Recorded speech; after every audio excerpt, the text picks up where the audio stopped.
Breaking news. A new S-Class Hunter has emerged. This unprecedented rise from E-Rank was just announced. तो finally guys solo levelling का season 2 का जो episode 7 है वो जो release हो चुका है, जिसके अंदर में हमें जो चीजें देखनी थी वो चीजें हमें फाइनली जो दिखा दी गई है। जहाँ पे फाइनली जो जिन्हों को अभी जो एक एस रैंक हंटर का जो दर्जा दे दिया गया है। इसके अलावा जिन्हों ने जो इसी एपिसोड के अंदर में डीमन कैसल के अंदर भी एंट्री कर ली है और अगले एपिसोड के बाद जो एपिसोड आएगा यानी कि एपिसोड 9 के अंदर हमें जो हो सकता है जेजू आइलैंड के बारे में जो दिखाया भी जाए। लेकिन जेजू आइलैंड के चक्कर में इन्होंने जो बाकी सारी चीजों का जहाँ पे कचरा किया, मैं इसे क्या बताया यहाँ पे, लेकिन उन्होंने इतना ज्यादा रस कर दिया है कि बहुत सारे मोमेंट जो मानवा के अंदर है मुझे पढ़ने में लिटरली बहुत ज्यादा मजा आया था। मुझे लगा था जब इसके एनिमेशन आएंगे तब वो चीज और भी ज्यादा बढ़िया हो जाएंगे, लेकिन इन्होंने जो मेरे सारी चीजों पर जो पानी फेर दिया है। खैर उन चीजों पर बाद में भी बात कर सकते हैं। खैर अभी बढ़ते हैं एपिसोड की ओर में, जहाँ पे तुम्हें याद ही हो कि लास्ट एपिसोड के अंदर में क्या हुआ था। जिन्हों ने जो टस्क का डंजन को क्लियर करके जो है टस्क को अपनी शैडो आर्मी का हिस्सा बना लिया था। इसके बाद एपिसोड के लास्ट में हमें दिखाया जाता है कि ली मिनसुक जो कि जिन्हों का भाई था, वो एक फेमस फिल्म एक्टर जो कि रीअवेकेंड हुआ था एज अ हंटर, तो वो एक प्रेस कॉन्फ्रेंस बुलाता है और वहाँ पे वो अपनी रिटायरमेंट को भी अनाउंस करता है ताकि वो जो है हंटर का जैसे काम कर सके। और यहीं पे जो लास्ट एपिसोड खत्म हो जाता है। तो आज के इस एपिसोड का शुरुआत जो ठीक वहीं पे होता है जहाँ पे लास्ट एपिसोड जो है खत्म हुआ था और ली मिनसुक जो अपना प्रेस कॉन्फ्रेंस कर रहा था। तभी जो है वहाँ पे चोय जोंगिन और बेक यूनो जो कि दोनों गिल्ड मास्टर जिसकी मदद जो जिन्हों ने अलग अलग डंजन के अंदर में की थी, तो वो जो वहाँ पे आ जाते हैं। तो उस पर जो है प्रेस जो उन पर सवाल पूछ लगती है, तो वो लोग जो बिना कुछ ज्यादा अच्छे जवाब दिए वहाँ से चले जाते हैं। इसके बाद थोड़ी देर बाद जिन्हों वहाँ पे अपने री इवेल्युएशन के लिए आता है, लेकिन इतनी भीड़ देखकर वो शॉक्ड हो जाता है। इसके बाद जिन्हों जैसे ही जो है हंटर एसोसिएशन के अंदर जाने लगता है, वहाँ के गार्ड जो उसे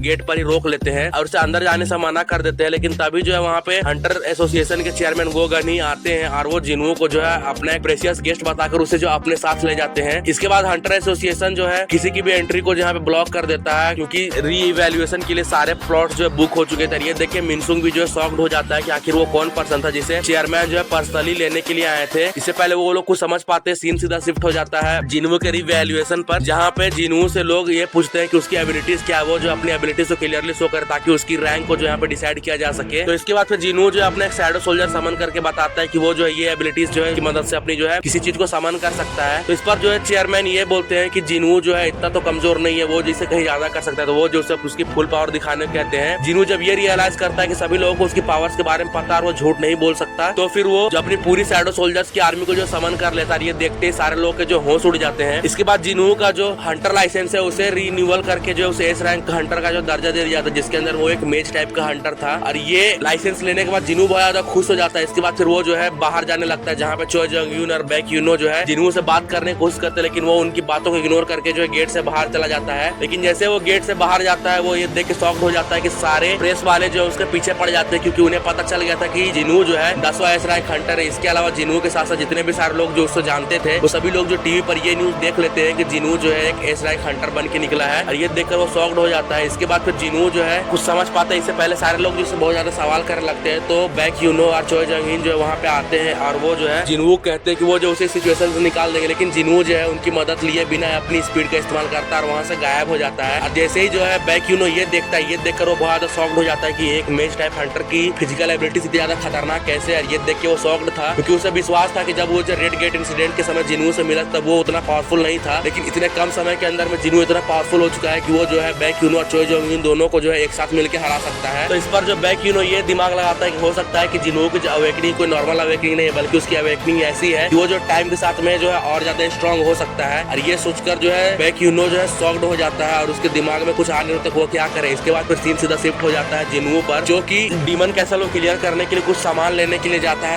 और इसके अलावा वो जो है उस ऑर्ब को जो उसे जो है डंजन के अंदर मिला था, वो जो उसे भी बेचना चाहता था। तो इसके लिए वो जो है एक स्टोर में जाता है, जहाँ पे वो जो है बहुत सारे आइटम्स को परचेस करने के लिए रिक्वेस्ट करता है, जहाँ वो जो है कुछ ऐसी चीजों को डिमांड करता है ताकि वो जो है फायर से अपने आप को प्रोटेक्ट कर सके, क्योंकि डीमन कैसल के अंदर में बहुत ज्यादा फायरी इन्वायरमेंट था। तो वहाँ के जो वर्कर होते हैं वो जिन्हों को कुछ आइटम्स देते हैं, लेकिन वो आइटम्स ज्यादा महंगे थे कि जिन्हों जो उसका दाम कम करने के लिए कहता है, लेकिन उनका जो दाम फिक्स था। उसने जो है मजाक मजाक में जिन्हों के चैलेंज कर दिया कि अगर जिन्हों ने जो वहाँ के ग्लासेस को ब्रेक कर दिया तो वो जो है उसे कोई भी आइटम फ्री में दे दे, क्योंकि वो जो ग्लासेस थे वहाँ पे वो जो मैजिक से प्रोटेक्टेड थे। और जिन्हों जो है सीरियसली उस चीज को ले लेता है, लेकिन बाद में वो वर्कर कहता कहता है कि उसने मजाक किया था, उसे ऐसा करने पर जो अलार्म एक्टिवेट हो जाएगा। इसके बाद सारे लोग जो है उसके पीछे पड़ जाएंगे। इसके बाद जिनवू जो कुछ सामान जो है बेचना चाहता था, इसी वजह से वो जो है आर्मर की तरफ चला जाता है और वो देखता है कितने सारे महंगे आइटम्स यहाँ पे बिक रहे हैं। इसके बाद जिनवू जो है अपना डैगर निकाल कुछ सेल करने की कोशिश करता है, तो उसे पता चलता है कि वो डैगर जो है 100 मिलियन वर्थ का है, लेकिन जिनवू ने उसे 2.8 मिलियन में ही खरीदा था शॉप से। ये देख के जो जिनवू डिसाइड करता है कि वो जो अपना स्पेयर ऑफ और जो कि वो उसे बेचना चाहता था वो उसे नहीं बेचेगा और वो जो है उसे लेकर वहाँ चला जाता है। इसके बाद फिर जिनवू जो है अपने घर जाता है, जहाँ पे वो जिन्हा जो है उससे गुस्सा थी, क्योंकि जिनवू ने जो है प्रेस वालों को बहुत ज्यादा गुस्सा दिला दिया था, क्योंकि उसने जो उल्टी सीधी हरकतें की थी। उसके बाद से प्रेस वाले जो उसके पीछे पड़ गए थे। इस पर जिनवू जो है कुछ समझ नहीं पाता क्या हो रहा है और वो जो अपनी बहन से कहता है कि वो जो एक सप्ताह के लिए फिर से बाहर जा रहा है। इसके बाद फिर सीन सीधा शिफ्ट हो जाता है रात में, जहाँ पे जिनवू जो जिन्हा की सेफ्टी के लिए